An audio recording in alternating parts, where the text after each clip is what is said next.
리더들의 고민이 이런 겁니다.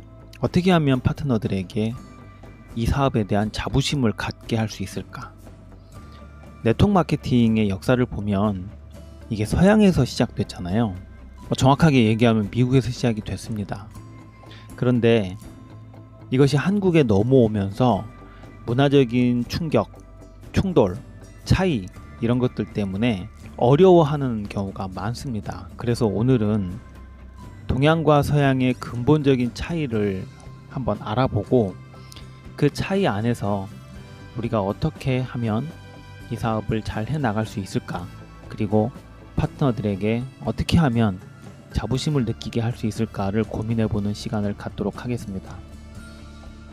1991년도에 하나의 사건이 발생을 합니다. 미국 아이오와 대학 물리학과 박사과정에 있던 중국인 학생인데요. 루강이라는 학생이 우수 논문 경연대회에서 입상하지 못했습니다. 그는 즉각 이의를 제기했는데 받아들여지지가 않았습니다. 그러다 보니까 그가 교수직을 얻는데도 실패를 했습니다. 그해 10월 31일 그는 학과 건물에 들어가서 자신의 지도교수를 총으로 쏘고 근처에 있던 다른 학생들과 시민들에게 총을 난사한 후에 결국 자신도 자살하고 맙니다. 그런데 미시간 대학 신문이 이 사건에 대해서 보도를 하는데요. 그때 미시간 대학의 대학원생이었던 마이클 모리스라는 사람이 조금 특이한 사항을 발견합니다. 그러니까 루강의 심리적인 약점들에 대해서 굉장히 집중적으로 다뤘어요. 예를 들면 성격이 매우 안 좋았다든지 본성이 사악했다. 그는 원한을 해결하는 데 총이 제격이라고 믿었다. 그리고 성공과 파괴에 몰두한 어두운 성격을 가지고 있었고 남이 자신에게 도전하는 것을 견디지 못하는 성향이었다.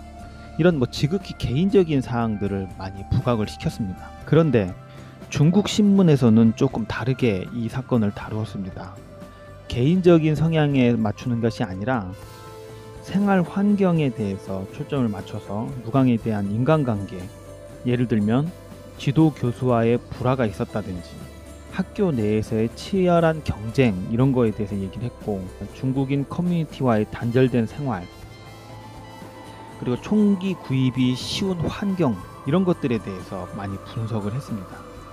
이 차이는 뭘까 궁금해하던 차에 이 사건과 비슷한 사건이 또 한 번 발생을 합니다. 이때는 피의자가 중국인이 아니고 미국인이었습니다. 미국 미시건주의 오크밸리라는 도시에서 우편 배달부로 일하던 토마스 맥킬베인이라는 사람이 직장에서 해고를 당하자 항의를 했고, 그것이 받아들여지지 않자 자신이 일하던 우체국에 들어가서 자신의 상사와 동료 그리고 고객들을 향해서 총을 난사하고 스스로 목숨을 끊었습니다. 똑같죠? 다만 피의자가 중국인이냐 미국인이냐의 차이인데, 이때도 미국 신문과 중국 신문이 어떻게 다루었을까를 봤더니 거의 같더라는 거죠. 미국 신문은 폭력을 사용할 거라고 계속 위협했고, 성격이 급했고, 무술에 지나치게 빠져 있었고, 정신적으로 불안정했다는 그 지극히 개인적인 성향에 대해서만 부각을 했고요. 중국 신문은 그가 최근에 해고를 당했고 상사가 그에 대해서 적대적이었고 최근에 텍사스에서 발생한 살인사건에 영향을 받았을 것이다, 이런 조심스러운 예측도 했습니다. 그래서 중국인과 미국인에게 물어봤습니다. 혹시 주변 환경이 만약에 바뀌었다면, 예를 들면 그들이 해고를 당하지 않았다거나 그 논문이 통과되었다면 그래도 살인사건이 일어났을 것인가 라고 묻는 질문에 중국 학생들은 상황이 달랐더라면 살인이 발생하지 않았을 것이다 라는 반응을 보인 반면에, 미국 학생들은 살인사건의 원인이 오랜 시간에 그 사람의 개인적인 나쁜 성향 때문에 일어난 것이기 때문에 그런 일이 터지지 않았다 하더라도 같은 사건이 일어났을 것이라는 반응을 했습니다. 동서양의 차이를 보여주는 또 한 번의 사례를 들어보겠습니다. 1930년대 미국의 초등학교 교과서에는 딕과 제인이라는 이야기가 실려 있습니다. 그 내용을 보면 딕이 뛰는 것을 보아라. 딕이 노는 것을 보아라. 딕이 뛰면서 노는 것을 보아라. 그런데 중국의 초등학교 교과서에는 이런 내용이 담겨 있습니다. 형이 어린 동생을 돌보고 있구나. 형은 어린 동생을 사랑해. 그리고 동생도 형을 사랑한단다. 다르죠?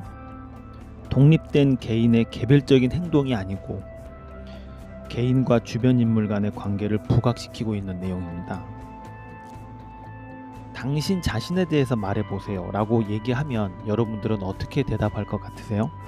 서양 사람들은 자기 자신은 친절하고 근면하고 그리고 자신의 행동에 대해서 나는 캠핑을 좋아한다거나 이렇게 서술을 한답니다. 그런데 한국 사람은 자신이 속해 있는 사회적 맥락을 동원해서 같이 대답을 한답니다. 예를 들면 나는 친구들과 노는 것을 좋아하고 나는 직장에서 아주 열심히 일한다. 우리나라 속담에도 모난 돌이 정 맞는다라는 말이 있습니다. 이게 동양 사람들은 서양 사람들에 비해서 개인의 성공을 덜 중시합니다. 그리고 집단 전체의 목표나 달성, 화목한 인간관계를 더 중시합니다. 내가 행복한 것은 집단과 연관되어 있어서 그 조직의 일원으로서 충분한 역할을 했을 때 내가 행복하다고 생각을 합니다. 그래서 우리나라도 금메달을 따면 국위선양으로 이어지잖아요. 내 국가, 내 나라를 빛냈다 이렇게 생각하지만 서양 사람들은 금메달을 따도 개인의 일로 치부를 합니다.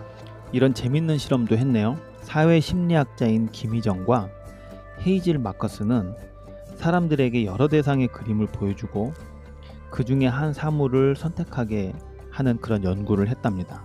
근데 그 결과 미국인들은 가장 희귀한 것을 고르고 한국인들은 가장 일반적인 것을 골랐다고 합니다. 같은 연구에서 볼펜들을 선물로 주면서 고르게 했더니 미국인들은 가장 독특한 색의 볼펜을 골랐고 한국인들은 가장 흔한 색의 볼펜을 골랐습니다.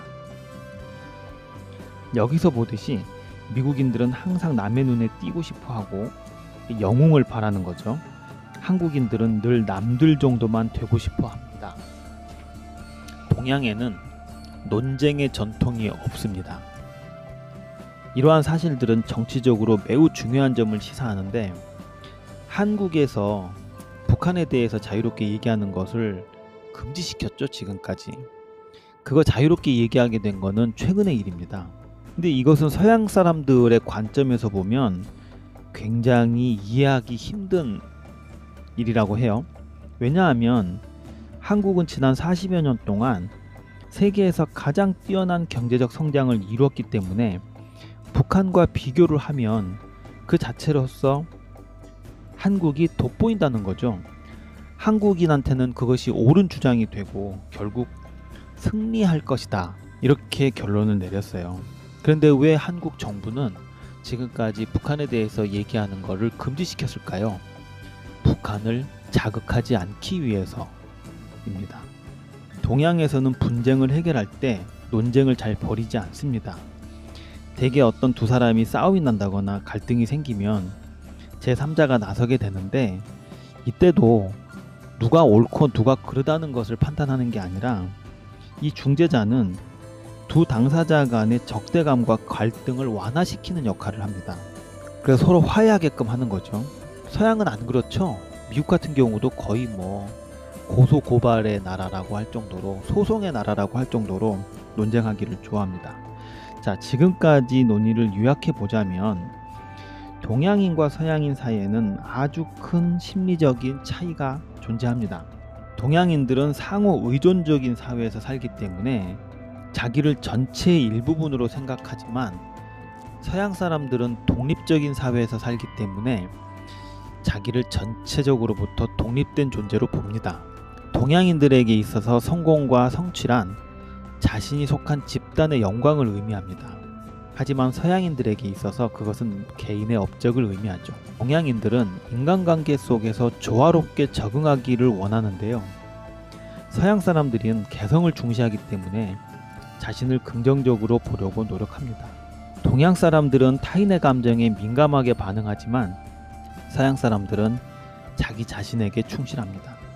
동양 사람들은 위계 질서의 필요성을 인정하고 집단의 통제를 수용하지만 서양 사람들은 형평성을 존중하고 개인의 자유를 선호합니다. 그래서 옛날부터 왕과 맞짱 뜨고 같은 자리에 앉아서 서로 의논하고 논쟁하고 이러는 것들이 서양은 아주 자연스럽죠. 동양에서는 왕이 뭔 얘기를 하면 그것이 굉장히 불리한 명령이라 하더라도 따라야 했던 겁니다. 왜? 조직을 위해서. 이 생각의 지도라는 책에 보면 아주 많은 데이터, 많은 연구 자료를 통해서 동서양의 차이를 설명하고 있습니다. 서양에서 불필요한 유통 단계를 줄이기 위해 시작된 네트워크 마케팅이 동양으로 건너왔습니다.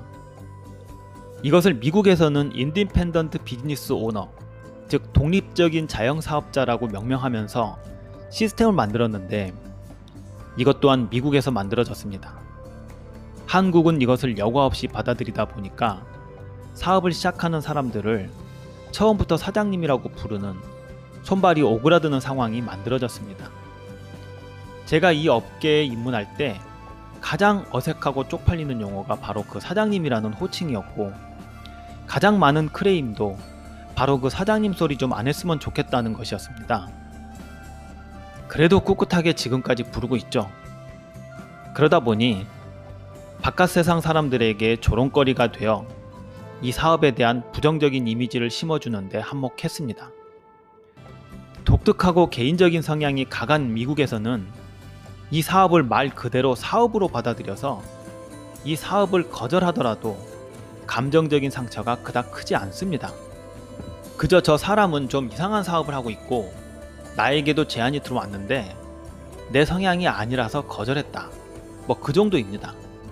조롱거리가 된다 하더라도 한국에 비하면 그건 장난입니다. 왜 그런지 그 이유를 이 책에서는 광범위한 데이터를 통해서 설명하고 있습니다. 이 책대로라면 미국의 시스템을 여과 없이 받아들인 조직이나 개인이 이 사업을 진행해 나가는데 어려움을 겪는 것은 당연한 겁니다. 사업 설명을 듣고 마음에 들면 하고 싫으면 안 하는 그런 단순한 과정을 넘어서 대한민국은 한 가지 과정을 더 거칩니다. 사업 설명을 듣고 나는 마음에 드는데 이것을 주변 사람들에게 말했을 때 나를 어떻게 받아들일까?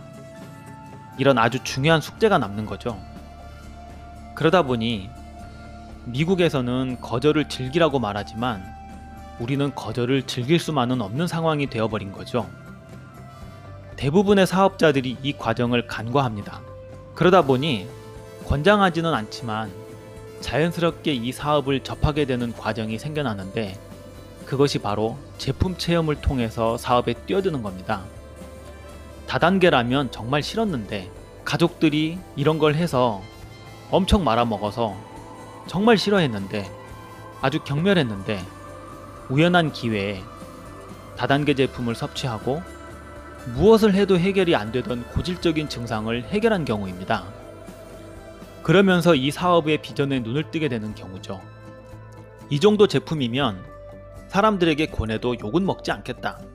나와 같은 처지에 있는 사람들에게 커다란 도움이 되겠다. 이런 생각들이 형성이 되면서 자연스럽게 환자 시장이 형성이 됩니다. 이것이 이 사업을 하는 자부심으로 자리 잡으면서 저 같은 사람이 탄생하는 거죠.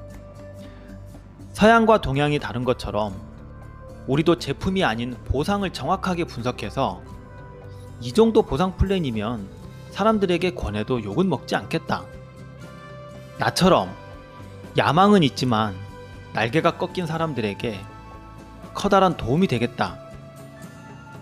그런 프로그램을 만들어야 합니다. 현지화 과정을 거치지 않고 미국에서 건너온 시스템 그대로 배우고 행동한다면 이 사업이 안 되는 것은 당연한 일이죠.